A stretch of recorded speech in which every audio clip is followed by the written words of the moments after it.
स्नान करें, स्नान के उपरांत वापसी मार्ग से वापस हो। मेरे से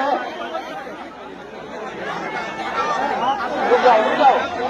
दोस्तों नमस्कार, मैं हूं शीतला तिवारी। दोस्तों आपने देखा कि जिसको आप महामाघ मेला 2026 का नाम दे रहे थे या माघ मेला 2026 का नाम दे रहे थे, अब उसको लोग जो है योगी का मेला बोलने लगे। कारण ये है कि आजकल जो है न तो माघ मेला का कोई वर्चस्व रह गया है, न तो महामाघ मेला, न तो महाकुंभ और न तो कुंभ का। भीड़ दिखाने की आदत जो है वह सरकारों को भी हो गई है और भीड़ दिखाने की जो मनसा है वह प्रशासन की भी हो गई है। आपको याद होगा कि जब मेला शुरू होने के पहले जो है प्रशासन, जिला प्रशासन और मंडलायुक्त सौम्या जो है और मनीष, इन लोगों ने यह कहा था कि 17 करोड़, 14 करोड़, 15 करोड़ से ज़्यादा भीड़ आएगी, हमने उसकी व्यवस्था करके रखी है। अब आपने देखा कि एक स्नान हुआ था मकर संक्रांति का, उसके बाद दूसरा स्नान जो है मौनी अमावस्या का आपने देखा था, और मौनी अमावस्या के स्नान पर आपने देखा कि शंकराचार्य अभिमुक्तेश्वरानंद के साथ क्या क्या हुआ। आपने देखा, इसमें कुछ छुपा नहीं है।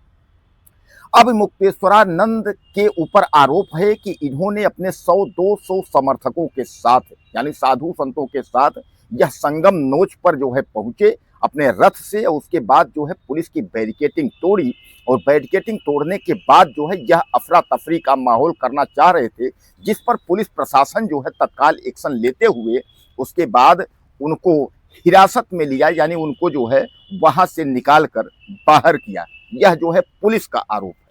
अब उधर जो है शंकराचार्य का कहना है कि भैया यह जो है हमारी हत्या करवाना चाह रहे थे, और इन्होंने हमारे जो साधु संत हैं, जो छोटे छोटे जो बाल साधु संत हैं, उनको जो है घसीटा, और घसीट कर उनके शिखा पकड़कर जो है चुदई जो है, जिसको कहते हैं हम लोग चुदई, उसको पकड़कर घसीटे और उनको जो है पीटते हुए और उसके बाद ले गए, उनको हिरासत में ली। आपने ये भी देखा वीडियो, आप दोनों तरफ देख रहे हैं। एक तरफ वीडियो दिखाया जा रहा है कि जहाँ शंकराचार्य अभिमुक्तेश्वरानंद के समर्थक जो है बैरिकेड को जो है ढकेल रहे हैं, और दूसरी ओर देख रहे हैं कि लात घूंसों से जो है पिटाई करते हुए उसके बाद जो है छोटे छोटे संतों को भी जो है मारा जा रहा है पुलिसों के द्वारा। उसमें 1-2 वृद्ध हैं जो कि स्वरूपरानी तक पहुंच गए हैं। अब इसमें सबसे बड़ा सवाल ये है कि जब व्यवस्थाएं 17 करोड़ की पहले से आपने कहा था, तो आपको यह भी पता था कि शंकराचार्य जो है वह आएंगे और तमाम साधु संत आएंगे और वह जो है माँ गंगा में डुबकी लगाएंगे।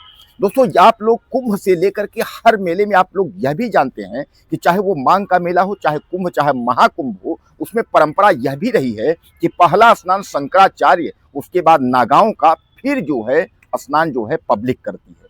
यानी पहला शाही स्नान होता है, पहला यानी शुरुआत में शाही स्नान होता है, उसके बाद नागा स्नान होता है, फिर जो है जनता स्नान करती है। तो आखिर क्या इन सब व्यवस्था को जो है प्रशासन ने मतलब नकारा है? यानी यह सब व्यवस्था प्रशासन के पास नहीं थी।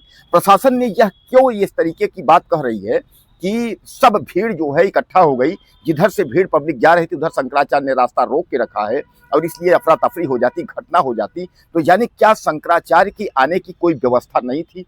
शंकराचार्य के लिए अगर ऐसा कुछ था, क्या इसके पहले जो है ऐसा सूचना दी गई थी कि शंकराचार्य रथ से नहीं, सामान्य तरह जो है शंकराचार्य पैदल आए, या शंकराचार्य या पब्लिक या नागा सब एक साथ स्नान करेंगे? यानी इसकी क्या व्यवस्था की गई थी, इसको कोई बताने के लिए तैयार नहीं है। एक बात मैं आपको बता दूं कि माघ मेला, यानी जो भी जिसको आप कह रहे हैं 75 वर्षों बाद, भीड़ जो है काफी है, और भीड़ इस कदर दिखाई जा रही है कि 2-2 मिनट से जो है 10-10 लाख लोग नहा रहे हैं। यानी मकर संक्रांति से लेकर के और अभी तक जो भीड़ दिखाई जा रही है, तो शायद है कि अगर आप माँ गंगा के तट पर या इलाहाबाद प्रयागराज में अगर आप रहते होंगे तो आप भीड़ का आकलन कर सकते हैं कि कितनी भीड़ नहाई रही। यानी जो सूचनाएं जो है सूचना कार्यालय द्वारा हम लोगों को दिखाई जा रही हैं, बताई जा रही हैं कि 15 लाख 20 लाख स्नान किए, उसके आधे घंटे बाद उसका खंडन करके उसको डबल करके बताया जा रहा है कितने लोग नहाए। यानी कुछ समझ में नहीं आ रहा है कि भैया भीड़ कितनी आ रही है, भीड़ कहाँ से आ रही है। सड़कों का अगर हाल हमें बताओ तो प्रयागराज से चारों तरफ जो पुल है, जो भी सड़कें आप देखेंगे तो आप कहेंगे भीड़ तो कहीं कुछ है ही नहीं। लेकिन इतने लाख, इतने करोड़ों में कहाँ से स्नान कर रहे हैं? भैया भगवान गुरु मालिक है, बाकी तो अब भगवान ही बता सकते हैं। लेकिन दोस्तों जो कुछ भी हुआ यह जो है काफी निंदनीय है। अगर सनातन या योगी का मेला या इसको महाकुंभ या इसको जो भी आप नाम देना चाहते हो तो नाम दें, अगर योगी आदित्यनाथ की सरकार है और योगी आदित्यनाथ अगर मुख्यमंत्री हैं, तो सामान्य बात है कि सनातन को अगर बढ़ावा है तो क्या किसी साधु संत के साथ इस कदर होना चाहिए? जो भी शंकराचार्य के साथ हुआ क्या इस कदर होना चाहिए? साधु सन्यासी रो रहे हैं, साधु सन्यासी छोटे छोटों को जो है मारा पीटा गया, यानी जो कुछ भी किया गया यह जो है निंदनीय है। शंकराचार्य ने स्नान नहीं किया, यह भी सनातन को लेकर के जो भी सनातनी है उनके लिए भी जो है एक काफी विचारणीय बात है। उसके लिए जो है आप विचार करें। ऐसा नहीं है कि हर बात जो है सतुआ बाबा ही संत हैं, यानी अगर शंकराचार्य अगर संत नहीं है तो क्या सतुआ बाबा जैसे संतों के लिए यह माघ मेला या महामाघ मेला बनाया जा रहा है? यानी फिर इस तरीके कह दिया जाए कि साधु संतों या शंकराचार्यों के लिए नहीं, सतुआ बाबा जैसे लोगों के लिए जो है यह मेला है, क्योंकि इस तरह के संतों के लिए यह मेला है जिस तरीके जो है सतुआ बाबा है। बहरहाल अब कुछ कहना चाहते हो आप तो आप ज़्यादा से ज़्यादा मैसेज करें और चैनल को सब्सक्राइब कर लें। अगले वीडियो में फिर मिलते हैं। नमस्कार।